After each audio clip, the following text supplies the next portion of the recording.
le gaspillage alimentaire, il faut savoir que la FAO, donc l'Organisation de l'ONU pour l'agriculture, a réalisé une étude sur ce thème en 2011. Et en fait, pour la faire, elle s'est appuyée sur des données qui existaient déjà. Elle n'a pas elle-même mené des études sur le terrain. Mais enfin, on voit quand même assez vite que les chiffres qu'elle a récoltés, si j'ose utiliser ce terme, sont vraiment très impressionnants, puisqu'on parle d'un gaspillage annuel de 1,3 milliard de tonnes d'aliments comme ça qui sont perdus chaque année. Et en fait, ça représente un tiers de l'alimentation humaine, enfin un tiers de la consommation humaine. C'est un chiffre qui est effarant quand on y pense. C'est intéressant aussi, c'est de voir que les pays industrialisés et les pays en voie de développement gaspillent presque autant de marchandises, mais pas forcément au même moment, je dirais. Et on voit aussi que la moitié de la production céréalière mondiale passe en fait à la poubelle, pour utiliser une image. À l'heure actuelle, selon différentes estimations, il y a environ 870 millions de personnes qui souffrent de la faim dans le monde. Et ça veut dire que si on veut finalement résoudre un peu cette question, si on veut réussir à nourrir la planète, eh bien on pourra déjà faire un pas significatif en avant si on parvient à réduire tout ce gaspillage. Et évidemment, il y a différents plans qui sont faits, qui sont pris ici et là. Et en Suisse, d'ailleurs, Isabelle pourra nous en toucher un mot ensuite. En Suisse, on a eu au WWF des contacts avec deux étudiants en Suisse alémanique, l'un de l'EPFZ, M. Claudio Beretta, et l'autre de l'Université de Lausanne, Joao Almeida, qui ont tous les deux consacré leur travail de master à cette thématique ici en Suisse. Et ça nous a permis comme ça de publier avec eux une sorte de petit condensé de leur étude qui présente les principaux résultats. C'est une brève étude qui malheureusement n'existe qu'en allemand, mais qui est quand même disponible sur notre site internet. Et pour vous citer quelques chiffres, on sait que en Suisse, il y a 2 millions de tonnes de nourriture qui sont jetées chaque année. Ça représente environ 300 grammes par jour et par personne, donc c'est quasiment finalement un menu qui chaque jour est jeté et gaspillé ainsi. C'est un gaspillage qui évidemment revêt différentes dimensions. Il y a toute la problématique liée aux émissions de CO2. Il y a toutes les surfaces de production qu'on utilise et qu'on utilise finalement pour rien, si on peut résumer comme ça. Et puis il y a la valeur monétaire de cette marchandise, puisque ça représente quand même environ 500 à 1000 francs de gaspillage par ménage chaque année en Suisse. On se dit qu'évidemment il y a quand même beaucoup de gens qui pourraient à profit faire autre chose de cet argent. Et enfin, vous voyez là le panier de commission, on voit un petit peu en fait quels sont les aliments qui sont principalement jetés, donc tout ce qui est légumes et salades, les boissons, les fruits, le pain, tout ça vraiment représente tout de suite un volume très important. Maintenant, au WWF, on s'est aussi préoccupé de cette question. C'est peut-être un petit peu surprenant au premier abord, mais on s'en est beaucoup préoccupé à cause de l'impact écologique de ce gaspillage. Surtout quand on sait justement que pour produire, par exemple, comme vous le voyez là sur le graphique, une botte d'asperges du Mexique, c'est environ 5 litres de pétrole contre 0,3 litres si on prend une botte qui est cultivée en Suisse et qui est achetée à la bonne saison.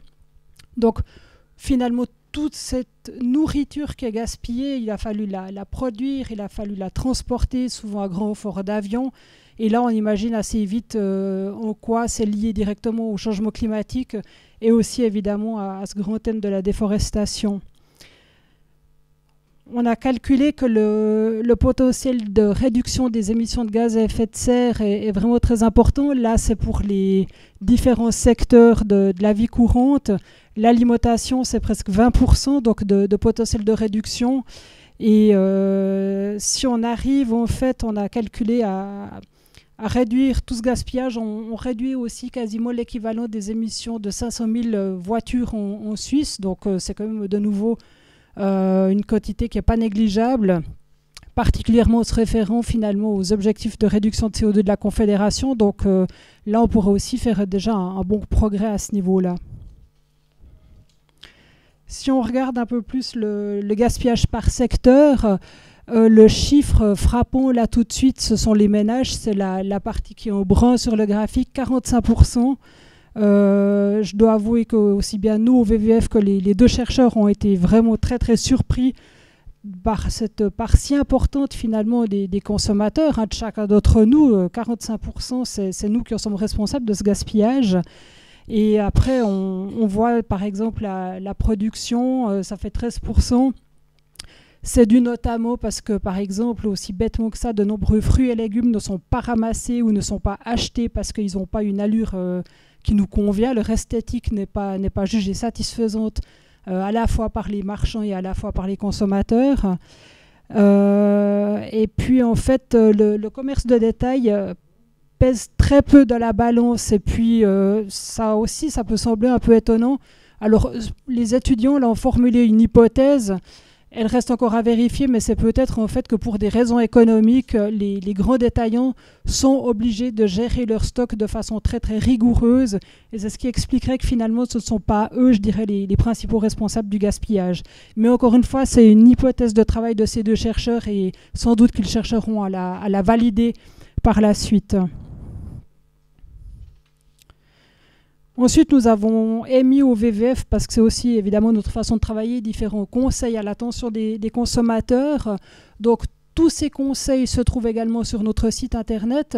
Et là, je profite de l'occasion pour signaler aussi, si vous ne le savez pas encore, que la FRC, et je crois qu'il y a 2-3 personnes de cette organisation qui sont présentes ce soir, donc la FRC a aussi toute une série d'informations sur son site. Et c'est un fait, si on veut que la situation évolue, il faut commencer par sensibiliser les consommateurs, que ce soit ici en Suisse, mais aussi ailleurs, parce que vraiment, là, on a tous, je dirais, un rôle à jouer, et par nos achats, par notre comportement d'achat, on peut vraiment aussi après faire évoluer un peu les choses. Donc voilà, je ne vais pas forcément vous lire tous ces conseils aux consommateurs, si ce n'est en fait aussi pour rappeler que dans des pays comme la Suisse, des pays riches, bien souvent, on est aussi un peu motivé à acheter trop, à acheter plus que ce qu'on va consommer par différentes actions, par différentes promotions ou parce qu'on achète des plats pré-cuisinés qui sont de toute façon trop grands. Et là, c'est aussi bien justement d'avoir ça à l'esprit avant de forcément céder, je dirais, aux sirènes de la publicité. Il faut vraiment avoir un peu l'œil et puis penser au moment de faire sa liste d'achat, se demander de quoi on va réellement avoir besoin pour ne pas croire qu'on va bénéficier d'une action qui finira en fin de compte à la poubelle. On a aussi évidemment fait quelques conseils par rapport à tout ce qui est une autre utilisation possible de ces aliments plutôt que les jeter, parce que là aussi il y a plusieurs pistes qui existent, que ce soit offrir justement des denrées alimentaires à ses proches ou à ses voisins, nourrir ses animaux domestiques ou alors les recycler dans son compost, c'est aussi encore une variante. On en a beaucoup parlé ces derniers temps et je crois que la FRC a aussi pas mal d'actions dans ce domaine, c'est apprendre à cuisiner les restes. Pourquoi pas finalement, je pense que nos grands-parents, voire nos parents le faisaient et c'est tout à fait à notre portée de faire ça aussi, d'apprendre à accommoder par exemple ces restes d'aliments. Et donc là, de nouveau, on a aussi différents conseils sur le site.